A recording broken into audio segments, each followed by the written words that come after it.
YouTube and content creation has changed my life. It has brought me so many opportunities. It has allowed me to move to Tokyo, Japan to live out my dream life. And if I can do it, then you can do it too. So I haven't addressed it, but the YouTube channel here, we have passed a big milestone, 150,000 subscribers. Actually, at this point, it's like 160, which is crazy. But yeah, I usually at every increment, so like 10, 25, when I hit 50, when I hit 100, I made like a Q&A dedicated towards like the growth and process of how I've achieved this, like what I've been up to, etc., and just answering some of your general questions. But yeah, we hit 150. I didn't really do that, so oh man.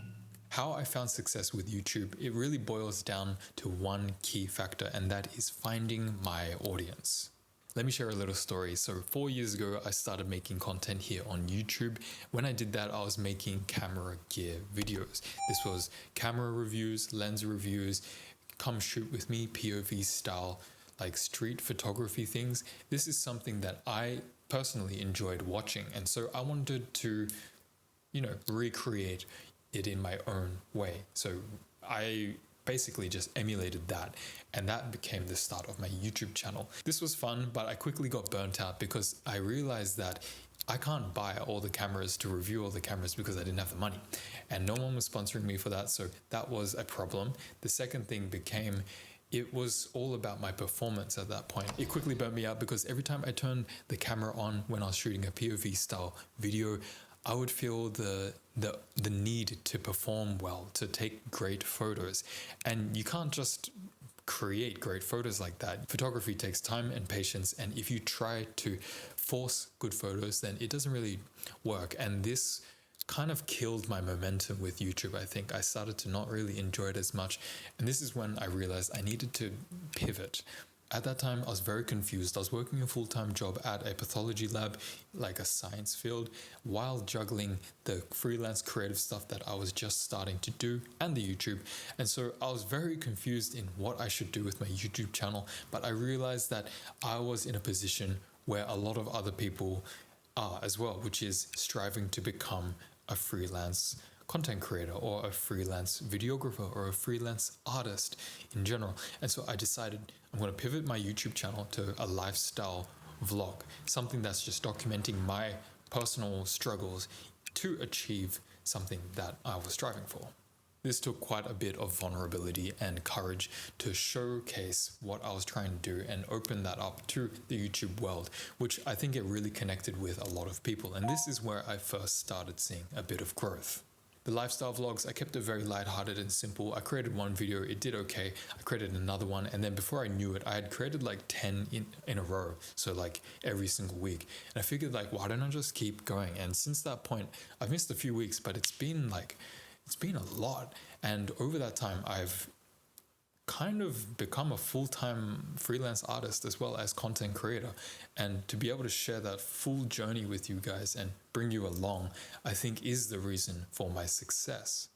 While developing the style of the YouTube videos, I started to realize who my target audience was.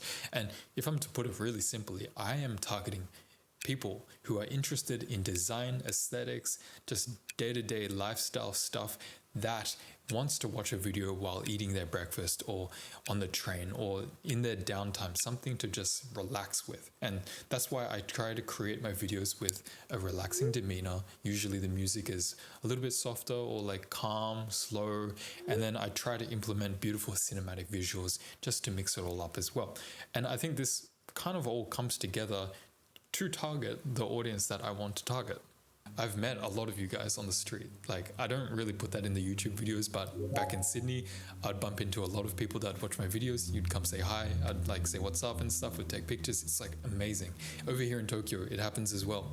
And every time I bump into someone, it's like, you guys are all so cool. Like, you're fashionable, you're like really just like having a good time and stuff. And I think that's the kind of person that I'm trying to, interact with through these videos. That's the audience that I'm creating these for. I never intended to film this video, but once I reflected on the journey so far, getting this channel to this point with 160,000 people subscribed to it, I realized that there are clear lessons to be learned here.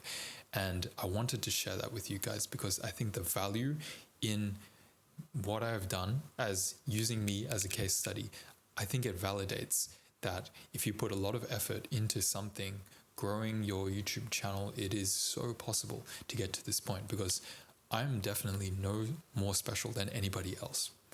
I used my skills with using cameras to create a freelance business, and I documented that journey and shared everything, being very vulnerable with you guys the whole way up to this point. And I think that is what connected me with the world, with you guys. And although it's kind of cringe to do this, talk to the camera, make a YouTube channel, have YouTube videos, if this is your dream, then you just have to do it. There's no escaping the fact that you have to put in the time and effort and just go through all of these things to find out what you don't like making, so you know what you do like making. YouTube and content creation has changed my life. It has brought me so many opportunities. It has allowed me to move to Tokyo, Japan, to live out my dream life. And if I can do it, then you can do it too.